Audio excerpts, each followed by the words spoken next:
Tahu nggak, ada cara ngurangin stres sampai 68% yang lebih efektif daripada dengar musik atau jalan santai. Dan itu bukan meditasi, tapi baca buku. Penelitian dari University of Sussex nunjukin pas kita baca buku, otak fokus penuh kepada cerita.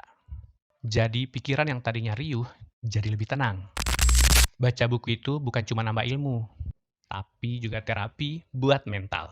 Dan dari sisi otak, Emory University bilang, baca buku fiksi itu bisa ningkatin connectivity dari otak.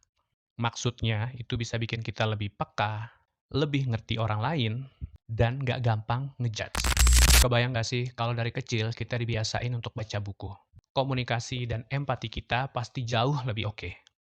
Tapi faktanya, data UNESCO bilang, minat baca di Indonesia itu rendah banget. Mungkin karena sekarang semua serba cepat kali ya. Tinggal scroll TikTok, nonton YouTube, tapi apa itu cukup buat ngasah cara kita mikir? Filsuf Carlina Sufeli pernah bilang, Baca buku itu tidak bisa digantikan dengan TikTok ya, dengan nonton film, itu nggak bisa. Karena kerja otak itu hanya bisa dilatih menjadi tajam kalau otak itu berdialog. Jadi pemikiran akan, maaf ya, untuk anak-anak muda bisa menjadi tumpul. karena otak cuma bisa tajam kalau diajak berdialog.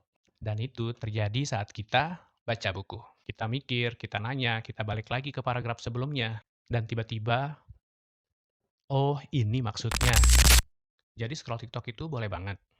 Tapi jangan lupa rasanya tenggelam dalam cerita dari halaman ke halaman.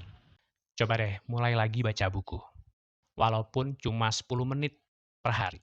Karena buku bukan cuma ngajarin kita buat mengerti, tapi juga buat belajar merenung dan merasa.